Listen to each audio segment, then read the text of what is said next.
주의 집에 영광이 가득해 영광이 가득해 주의 집에 찬양이 가득해. 우리 함께 나눌 말씀은 누가복음 13장 1절에서 12절에서 5절까지의 말씀입니다. 누가복음 13장 1절에서 5절까지의 말씀을 한 절씩 읽어가시고 마지막 절은 합독해서 읽어가겠습니다. 한 절씩 기도하겠습니다. 제가 오늘 읽겠습니다. 그때 마침 두어 사람이 와서 빌라도가 어떤 갈릴리 사람들의 피를 그들의 제물에 섞은 일로 예수께 아뢰니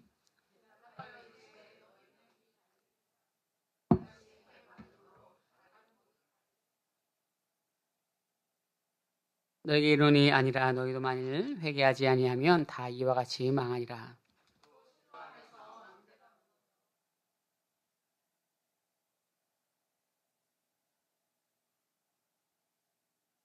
함께 하겠습니다. 너희에게 이르노니 아니라 너희도 만일 회개하지 아니하면 아멘. 우리가 자주 표현하고 또 성경에서 그렇게 익숙한 내용들이 있는 경우들이 있는데 그것이 인과응보에 대한 내용들입니다. 물론 이것은 성경에서 그것을 꼭 얘기하지 않는데 우리가 오해하는 경우도 많이 있죠. 예를 들면 욥기서가 대표적인데요. 생각하여 봐라.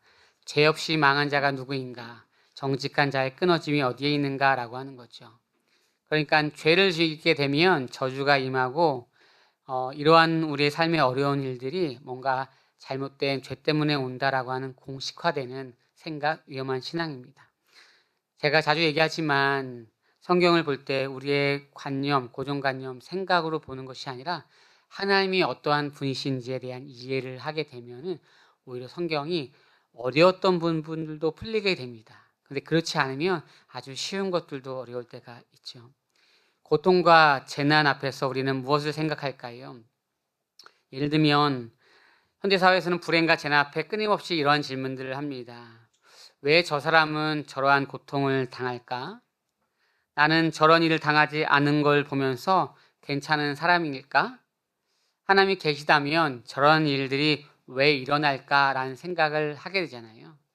또 반대로 내가 정말로 열심히 뭔가를 하고 있는데 나에게 왜 이러한 일이 있을까라는 생각으로 또 말하기도 합니다. 그러니까 우리는 계속적으로 이 결과가 나의 어떠한 부족함 때문인가, 죄를 졌을까, 아니면 저 사람이 뭔가 잘못했을까 이러한 생각을 우리가 하게 된다는 거죠. 오늘 본문에 두 가지 사건이 나오는데 두 가지 사건을 요약하면 이렇습니다. 빌라도가 갈릴리 사람들을 많이 죽였습니다. 그래서 성전이나 아니면 또 예배를 드릴 제사를 드릴 때에 거기에 뿌렸습니다. 어떻게 하나님의 백성들을 그렇게 무참하게 죽일 수 있고 예배를 드리고 제사를 드리는데 예물을 드리는데 거룩하지 않게 할 수 있는가라고 하면서 하나님 너무하십니다라고 한 사건이 1, 2절의 말씀이고요. 그 말씀 뒤에 나오는 것이 실로암 망대가 무너지는 것입니다. 우리가 아는 것처럼 어두운 밤에 찬양할 때 실로암이 있잖아요. 그러니까 실로암이라고 하는 것은 뭔가 낫는다, 깨끗해진다라고 하는 의미가 있는 곳인데 그 실로암 망대라고 하는 망대는 좀 높은 곳입니다. 전쟁을 치를 때 적군이 오는지를 확인하는 것이 실로암 망대거든요. 그러니까 그 당시에는 4, 5m 이 정도일 수도 있겠지만 지금으로 따진다면 20m, 30m, 40m일 수도 있겠죠. 그곳에서 멀리서 보면은 누가 오는지 얼마큼 적군이 오는지를 알 수 있잖아요. 그러니까 그곳은 안전한 곳이라고 해요. 우리가 잠언서에도 보면 여호와께 나아갈 때 여호와는 안전한 망대다, 견고한 망대다라고 해서 그곳은 아주 견고합니다. 아주 견고한 곳인데 그곳이 무너져서 그곳에 있었던 사람들이 많은 사람이 죽게 되는 일들을 얘기하면서 어떻게 하나님 이런 일들이 있을까요? 라고 하는 거죠. 어떻게 하나님 이런 일들이 있을까요? 라고 하는 거죠. 만약에 우리가 교회에서 기도하는 가운데 때로는 안 좋은 일이 생겼어요. 어떤 일이 생겼습니다. 그러면 하나님 제가 예배를 드리는데 기도하는데 이러한 일이 있을까요? 내가 하나님 앞에 열심히 뭔가를 하는데 왜 이런 일이 있을까요? 라고 생각하게 된다는 거죠. 두 가지 생각을 합니다. 하나는 어쩔 수 없이 어떤 사람 보면서 저 사람은 게을러서 안 되는 거야 생각할 수 있죠. 저 사람은 왜 자꾸 실패하지? 뭔가 저 사람의 방식이나 아니면 뭔가 막힌 게 있어. 아니면 가게에 흐르는 어떤 저주가 있어. 뭐 이런 생각을 하는 거죠. 마치 4대째 믿으면 잘 되는데 이제 처음 신앙을 가지면 그 가정이 힘들지만 하나님의 은혜로 가는데 그것이 아니라 아예 막혀 있다, 안 된다, 저주가 임했다라고 하는 것을 우리가 판단하기도 한다는 거죠. 아니면 반대로 하나님, 제가 이렇게 열심히 하는데 왜 저에게 이런 일이 있습니까요? 내가 누구보다 신앙생활 나름 열심히 하지 않습니까? 보시면 알지 않습니까? 제가 무슨 한눈을 팝니까? 이런 생각을 하게 된다는 거죠. 그래서 회개를 하거나 아니면 반대로 너무합니다, 하나님. 그래서 포기를 하거나 하는 것이 우리의 모습일 수 있다는 것이죠. 그런데 오늘의 이 회개의 개념들은 오늘 본문이 계속 회개에 대한 얘기인데 이 회개의 개념들은 인간적으로 무엇인가를 회개한다라고 하는 그런 뭐 법을 어겼다, 잘못했다라고 하는 그런 개념을 넘어서서 이 회개에 있는 메타노이아라고 하는 단어인데요. 이것은 의미가 방향을 설정해서 마음과 삶을 주님 앞에 드림으로 말미암아 하나님께 돌아가는 총체적인 변화된 삶을 얘기하는 것입니다. 그러니까 여기서 말하는 회개는 단순히 행동을 고치는 것이 아닙니다. 버릇을 고치는 것이 아닙니다. 내 삶의 주인이 누구인가라고 하는 것이요. 내가 정말 교만을 버리고 하나님의 은혜 없이는 살 수 없는 사람이구나라고 하는 것을 얘기한다라고 하는 것이 오늘의 말씀일 수 있다는 것이죠. 그러니까 오늘 본문은 단순히 회개하면 다 망할 거야, 회개해 라고 하는 그 개념이 아니라 이 문제의 고통이 어디서부터 오는지에 대해서 우리의 내면, 하나님과 나의 관계, 내 속에 있는 것을 아주 투명하게 볼 수 있어야 되는 거죠. 우리가 속병이 나면 뭐 엑스레이를 찍잖아요. 그렇죠? CT 촬영하잖아요. 보지 못하는 것까지 보게 되는 것인데 우리는 말씀을 통하여서 내가 보지 못하는 것까지 보게 되는 것이죠. 근데 이것은 때로는 너무나 값지고 의미 있는 것이지만 때로는 너무나 하나님 앞에 나의 삶을 정말로 실오하게 하나 거치지 않은 모습으로 아주 주님 앞에 나아갈 수 있는 모습의 투명성이 있어야 되는 것이죠. 어렵습니다. 그렇죠? 예수님이 이렇게 묻습니다. 그들이 그런 일이 어려운 일이 있는 것이 너희보다 어떠한 잘못을 했기 때문에 죄가 많기 때문에 그런 것이 아니다라고 말하는 거죠. 오늘 본문 2절, 4절, 3, 5절의 말씀의 연결인데요. 2절 말씀에 보면 너희는 이 갈릴리 사람들이 이같이 해 받음으로 말미암아 잘못됨으로 말미암아 다른 모든 갈릴리 사람보다 죄가 더 있는 줄 아느냐? 그리고 두 번째 사건, 실로암 망대가 무너져 치어 죽은 18사람이 죽은 것에 대해서 예루살렘에 거하는 다른 모든 사람보다 죄가 더 있는 줄 아느냐? 라고 말하면서 첫 번째 사건과 두 번째 사건 동일하게 3절과 5절에서 회개하지 아니하면 망하리라 라고 하는 것이죠. 어떻게 보면 가장 쉬운 설교입니다. 이렇게 얘기하면 됩니다. 여러분들 문제가 풀리지 않습니까? 여러분들 작정 기도하십시오. 문제가 풀리지 않습니까? 금식하십시오. 문제가 풀리지 않습니까? 주님 앞에 회개하십시오. 주님 앞에 오직 나아가십시오. 이렇게 하면 우리가 아주 간단한 부분들이겠지만 이렇게 하게 되면 어느 부분들 속에서 이것은 종교적인 개념이 된다는 것이죠. 그러니까 내가 일이 풀리지 아니하면 내가 더 시간을 들여서 주님 앞에 뭔가를 정성을 쏟는다라고 하는 그 개념으로만 본다면 어느 영역에선 틀린 것은 아니지만 이것은 전체적인 개념들에서 아주 흐트러져 있는 조각이라는 것이죠. 제대로 돼 있지 아니하는 기둥이라고 하는 것입니다. 그러니까 여기서 말하는 회개라고 하는 것은 기도를 많이 해서 뭔가를 해서 이 문제를 해결해라고 하는 방법론적인 것이 아니라 나의 방향과 마음과 나의 삶이 주님 앞에 붙들려 있는 삶인지 총체적인 변화의 삶을 얘기하는 것이죠. 그런 사람들은 사실 저 사람은 저런 문제 때문에 일이 안 풀릴 거야 라고 하지 않는다라는 거예요. 오히려 그 모습을 보면서 나는 어떨까? 나의 모습은 어떨까? 하나님 나를 돌아보고 오히려 함께 도고기도를 해드죠. 도고기도는 중보기도의 또 바른 표현입니다. 도고기도를 하는 것들이죠.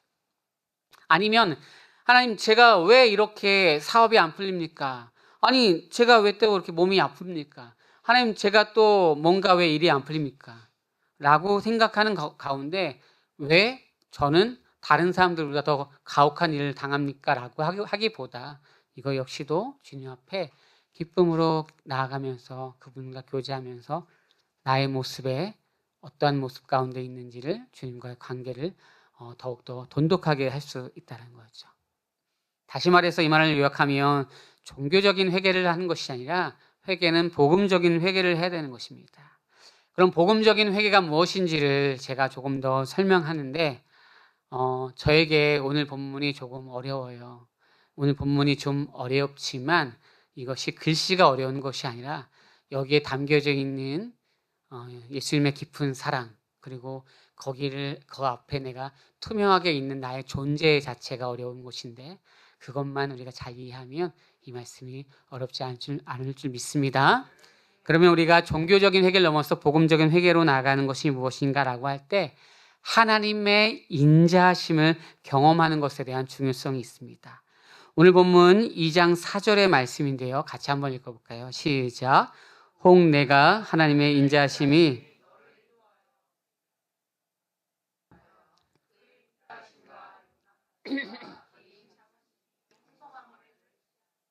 아멘. 로마서 2장 4절의 말씀인데요. 그러니까 복음이 회개하게 하라는 거예요. 나의 열심으로 열정으로 시간으로 회개하는 것이 아니라 복음이 회개하게 하라라고 하는 것인데 이게 무엇이냐면 하나님의 인자하심이 나를 인도하여서 회개하게 하는 것들입니다. 다시 말해서 하나님의 인자하심이 나를 인도하여서 회개하게 하는 것을 경험케 되는 것들이죠. 자, 이렇습니다. 예를 들어 볼까요? 하나님, 내가 복음을 한 번도 들어보지도 못하고 20살인데 23km밖에 되지 아니하는 어디 아프리카의 오지에 있는 저 사람들을 보면서 제가 정말로 감사하구나라는 생각을 합니다. 감사합니다. 주님 감사해요. 이렇게 할 수 있는데 그게 아니라 하나님의 인자하심을 제가 풍성히 경험했군요. 제가 진심으로 회개합니다. 전 너무나 풍성합니다. 회개합니다.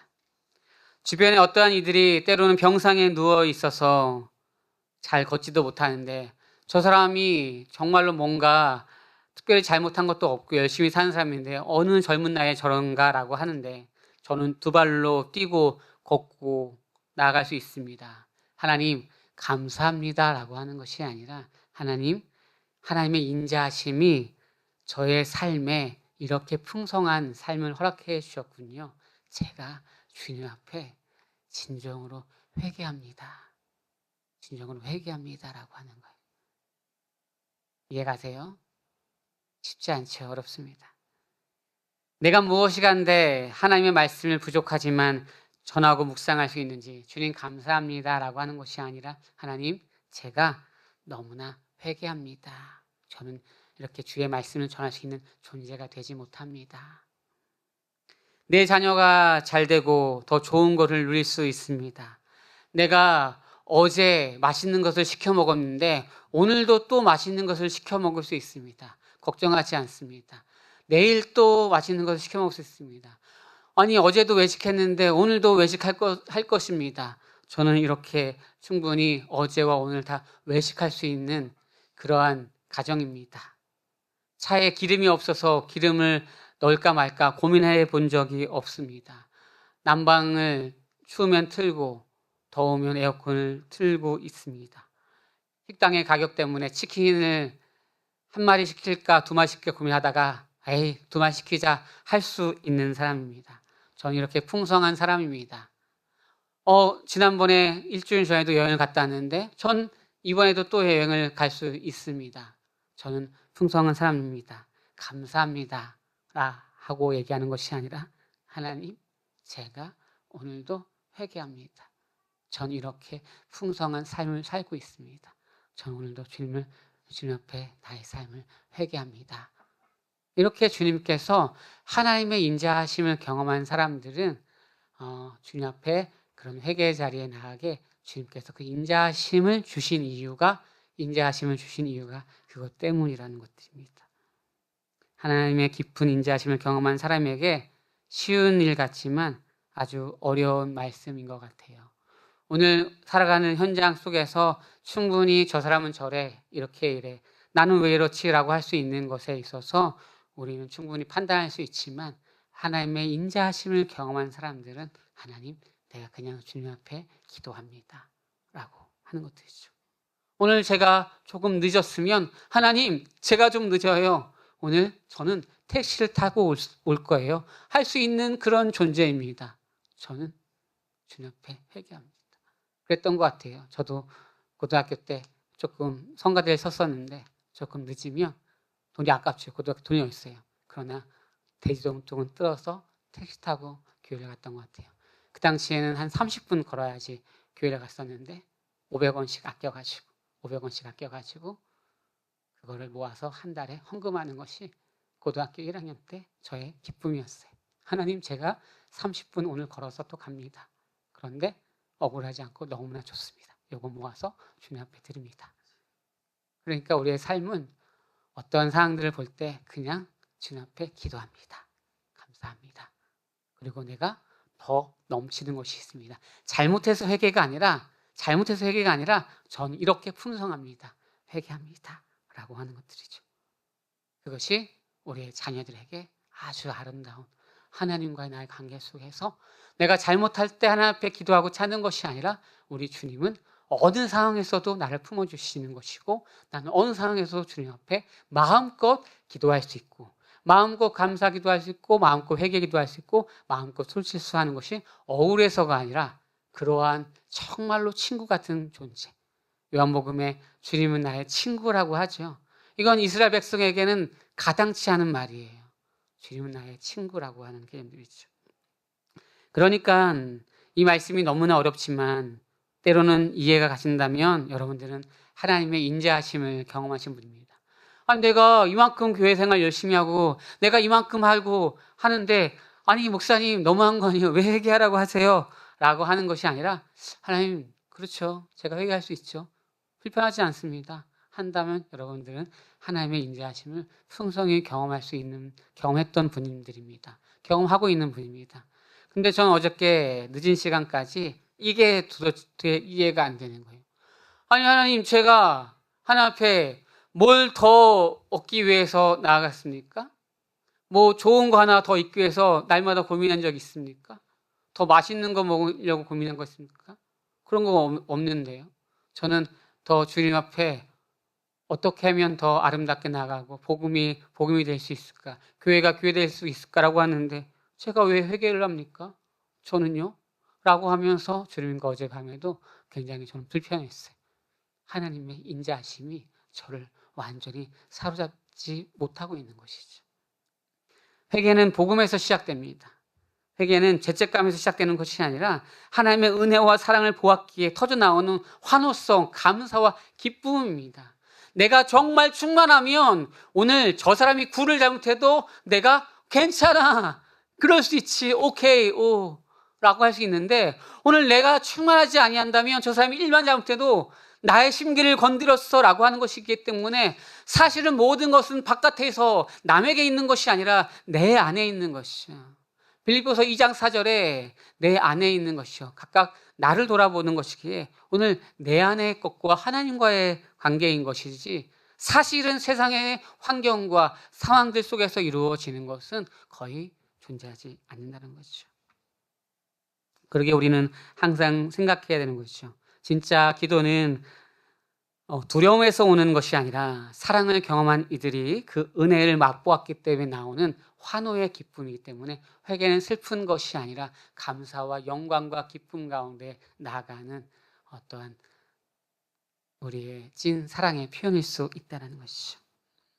어려워요. 왜냐하면 회개란 단어가 불편하고 부정적인 단어인데 오늘 말씀과 로마서 2장 4절은 회개가 그런 개념들이 아닌 개념으로 사용되기 때문이라는 것이죠. 이 말씀에 좀 더 연결해서 우리가 이해하려면요, 재물에 갈릴 사람들의 사람의 피를 섞은 이 일과 신랑 망대가 무너진 일들은 회개하지 아니하면 망한다라고 하는 도식과 같은 표현이지만 오늘 본문에 연결되는 뒤에 말씀들을 보면 열매를 3년 동안 맺지 못하는 무화과 나무가 있는데 그때에 3년 동안 열매 없는 무화과 나무를 어찌할까요? 라고 하는 이런 질문과 연결된 겁니다. 제가 내용을 설명해 보겠습니다. 한 사람이 와서 이제 주인인 것 같아요. 아니면 주인과 관련된 사람일 수 있어요. 한 사람이 와서 저 나무가 3년 동안 됐는데 무화과 나무에 열매가 없습니다. 라고 얘기를 해요. 그러면 찍어 버려야죠. 라고 얘기하는 거죠. 제가 좀 설명하면 당시에 무화과 나무는 열매가 2번 맺힙니다. 처음에는 우리로 얘기한다면 봄에는 이제 열매가 조그맣게 열려요. 그것을 먹을 수가 없어요. 우리 그런 사과 같은 거 있잖아요. 아직 먹을 수 없는 사과. 보이기엔 사과인데 아직은 아니야. 그 농부는 알죠. 그렇죠. 과수원 농부는 아는데 우리는 잘 모를 수 있어요. 그런데 조금 시간 지나서 그것이 더 풍성하게 난단 말이에요. 2번 정도가 열매 내는데 처음에 못 먹는 그 열매조차 없는 거예요. 그러니까 무화과 나무가 풍성한 열매가 아니라 그냥 처음 시작 자체가 나는 먹지 못하는 그런 열매도 없는 그런 상태라는 거예요. 그러면 이 나무는 아예 떡잎부터 긁는 거예요. 여러분들 우리 그런 속담 있잖아요. 에이, 떡잎부터 안 돼 라고 하잖아요. 그렇죠? 이미 긁는 거예요.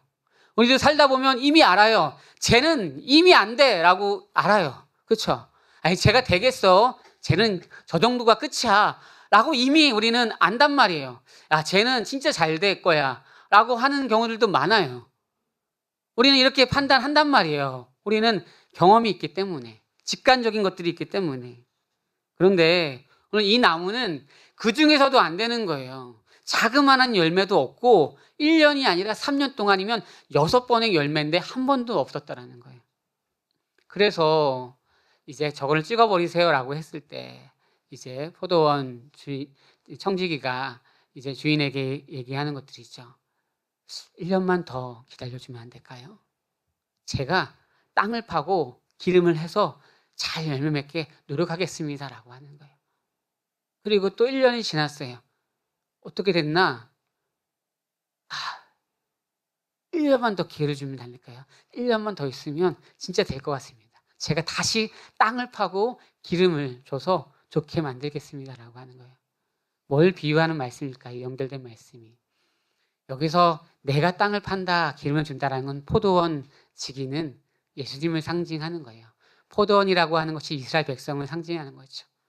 저거 멸망해야 되는데 망해야 되는데 우리 주님께서 1년만 더 기다려 봅시다. 더 열심히 내가 저들에게 말씀을 전하고 하나님의 뜻을 전하겠다. 예수님이 그래서 오신 거예요. 조금 더 유예시키는 것이죠. 조금 더 노력해 하시는 거죠, 주님께서.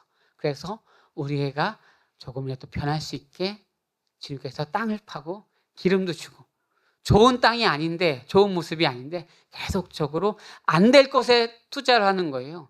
아니 될 것에 투자해서 많은 열매를 맺는데 당신의 논리가 맞아. 얘한테 투자하면 이만해지겠어. 그 시간 여기다 투자합시다라고 하는 것이 맞는데 우리 주님께서 얘 안 될 것 같은 거 나도 아는데 그래도 0.1%라도 기회를 한번 줘볼까? 다시 해볼까? 라고 해서 주님께서 부단히 노력을 해요.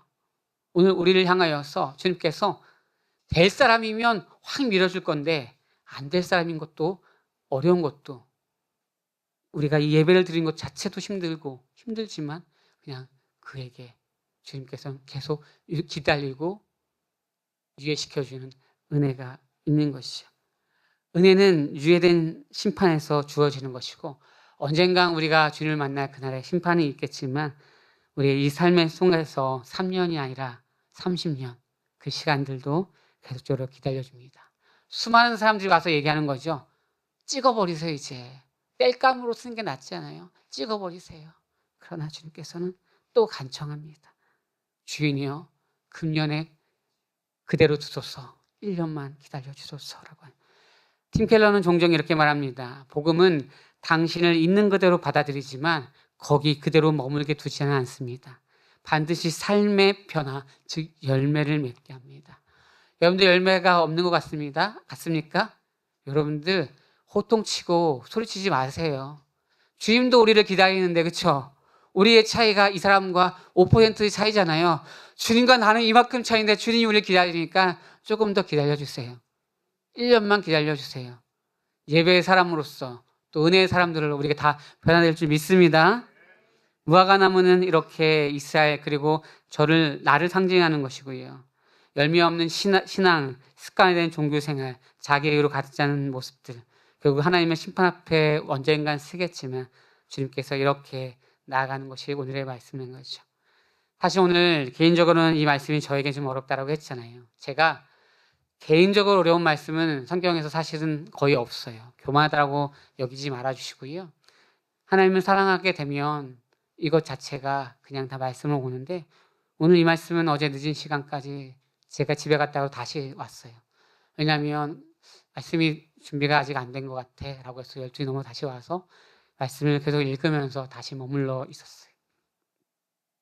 해석이 어려운 것이 아니라, 이 말을 무슨 말인지 모르는 것이 아니라 우리의 삶 속에 계신 예수님의 사랑의 깊이를 이해하고 전하는 것이 어렵다라는 것이. 여러분들 혹시 정말 최선을 다해서 노력했는데 결과가 잘 안 된 적이 있습니까? 저는 그런 적이 별로 없습니다. 사실은요. 여러분들 일반 시간의 법칙이라는 것이 있잖아요. 여러분 어떤 것을 3, 4년 동안 배워보세요. 3, 4년 동안 열심히 해보세요. 그러면 다 어느 정도의 수준급 이상이 다 됩니다. 저는 그렇게 경험을 해봤습니다. 2년만 정말로 내가 하고 싶은 것에 집중적으로 시간을 투자해서 거기에 중상위권이 안 될 수가 없습니다. 그런데 저 역시도 그랬어요. 하나님을 만나고 나서 제가 교사를 하던 교육자를 하던 다 잘 됐었어요. 그래서 사실은 안 된다라고 한다면 말은 안 했지만 제 안에 그거 전심을 다 하지 않아서 그래. 저거 조금 더 어떤 것에 기술과 이런 부분들이 필요할 텐데 라고 해서 그런 것들로 생각을 많이 했던 것들이에요. 그래서 결과가, 보이는 결과나 또 내적인 결과가 대부분 다 저는 둘 중에 하나라도 다 좋았기 때문이라는 것들이죠. 근데 여러분들 혹여나 이 중에 그렇지 않고 나는 정말로 열심히 했는데 결과가 잘 안 되는 것을 경험하신 분들이 있을까요? 이것도 경험이 필요합니다. 저는 사실 그런 적이 별로 없다 보니까, 그리고 나의 삶을 주님 앞에 나름 들었다고 생각하니까 이러한 어떠한 결과가 이루어지지 않는다는 것은 잘 이해하지 못했습니다. 그래서 3년 동안 열심히 했는데 안 된다고? 저게 뭐야? 라는 생각을 사실 가지게 되어지는 사람이었어요. 교만한 것이죠. 그러다 보니까 오늘의 말씀도 연결되면서 아니 왜 회개를 해야 돼? 라는 생각을 가지는 거죠. 왜 하나님의 인자하심의 풍성함이 있는데 내가 왜 더 낮은 곳으로 가야 돼? 라고 생각할 수 있습니다. 반대로 내가 이 정도면 신앙생활 열심히 하는데 왜 저 사람에 비해서 내가 괜찮게 하는데 왜 내가 더 겸손해야 돼? 내가 더 때로는 낮아져야 돼? 라는 생각을 가지게 되는 경우들도 있다는 거죠. 누군가의 비교와 누군가의 그런 비교 속에서 이루어지는 모든 것들은 내가 아무리 풍성한 효과와 결과를 맞이해도 결국에 언젠가는 그것이 나의 인생의 기쁨과 전부는 아니구나라는 그것에 부딪힐 때 이 말씀 앞에 때로는 고민하는 시간들이 온다는 거죠. 반대로 제가 예를 들겠습니다. 내가 열심히 해서 어떠한 좋은 결과를, 밭을 열심히 10시간 동안 밭을 읽어보세요. 그러면 거기에 수확이 있습니다. 우리 집사님께서 수확을 가지고서 막 알타리무도 주고, 그렇죠? 열심히 갖고 있으니까 되잖아요. 얼마나 좋은지 모르겠어요. 배우게 돼요. 거기에 막 수확이 있어요. 그런데 반대로 우리가 주님 앞에 하나님, 제가 사람한테가 아니라 하나님 앞에 완벽하게 제가 상위 0.1%입니다. 라고 그렇게 드릴 수 있는 칭찬을 받을 만한 것은 뭐가 있을까요? 라고 생각하는 거예요. 하나님, 제가 어떠한 상황과 억울한 일이 있어도 전 분노하지 않고 주님 앞에 기쁨과 감사로 찬양하는 것에 있어서 억울하지 않습니다. 제가 온전한 예배를 위해서 매일마다 개인의 영성을 기도하고 공동체를 위해서 기도하다가 오늘 이 주일을 위해서 한 주간 기도하다가 이 예배를 위해서 제가 온 힘을 다해서 왔습니다 라고 하는 것들이죠. 우리 아이들 더욱더 신앙생활 잘하기 위해서 고민하다가 많은 사람들에게 신앙인들이 어떻게 나아갈지를 날마다 집에서 교육하고 훈련하고 교육하면서 우리가 누리는 이 풍성한 것들은 우리가 잘 벌어서 아빠, 엄마가, 할머니가 그래서 오는 풍성함들이 아니라 너희들이 좋은 가정에 태어나서도 아니라 이것은 우리에게 언제 사라질지 모르는 것인데 주님께서 선물로 주셨기에 우리도 이렇게 누리는 것이지만 이거 역시도 다른 사람들에게 우리가 흘려보내는 것들도 우리가 적선이 아니라 이것은 당연히 주님의 것을 우리가 이렇게 나누는 것이야. 그리고 주님 앞에 헌금하는 것도 10분의 1 아니면 어떤 헌금이 주님의 것이 아니라 다 주님의 것인데 다 가져가셔도 나의 물질과 건강과 상황의 어려움들 다 가져가셔도 할 말 없는 것인데 오늘 그래도 나는 주님 앞에 주신 것에 감사해서 이렇게 드리는 것입니다. 라고 해서 제 것은 없습니다. 라고 진짜 이렇게 할 수 있는 사람이 있는지.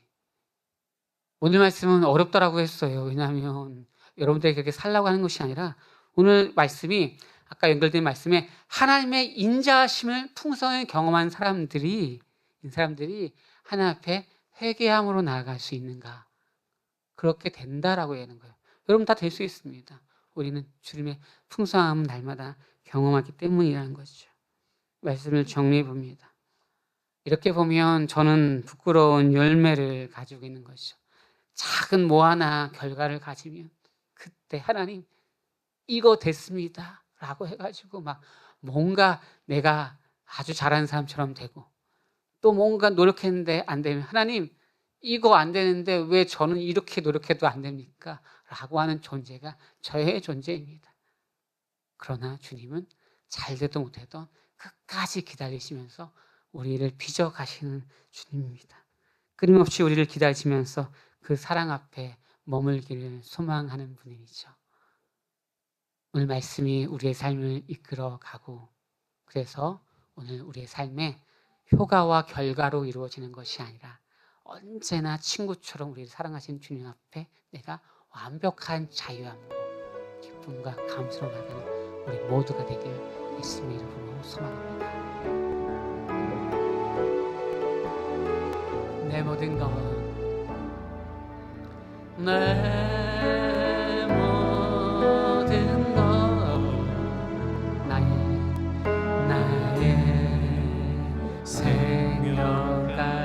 생명까지 다 주님 앞에 다 주님 앞에 드립니다.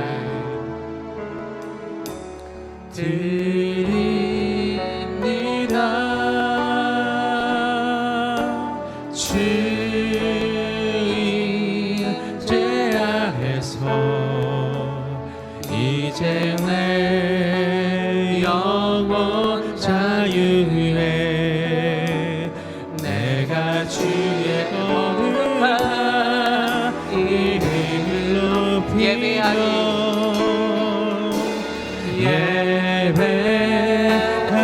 어린 양 찬양하리 어린 양 찬양하리 내 평생을 하나로 주문해요 어린 양 찬양하리 어린 양 찬양하리 내가 주의 인자에서 내가 주의 어린 양 찬양하리 어린 양 찬양하리 내 평생을 하나로 충분해요 어린 양 찬양하리 우리 한 번 더 고백합니다. 주의 어린 양 찬양하리 어린 양 찬양하리 내 평생을 하나로 충분해요 어린 양 찬양하리 내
영광으로 고백합니다. 또 어린 양을 찬양합니다.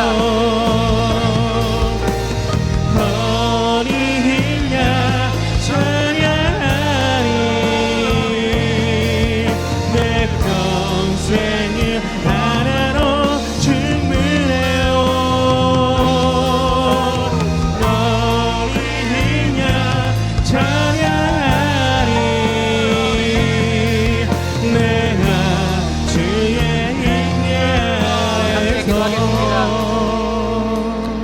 어린 양 한 분만을 찬양하는 것이 우리의 삶의 목적이길 소망합니다. 그런 사람은 회개도 감사도 기도도 모든 것들 찬양도 다 동일한 것입니다. 주눅 들어서 어려워서 주님 앞에 기도하고 회개하는 것이 아니라 우리는 감사하여서 주의 영광 앞에 서 있기 때문에 주님 앞에 그렇게 찬양하는 존재임을 우리는 믿으시길 소망합니다.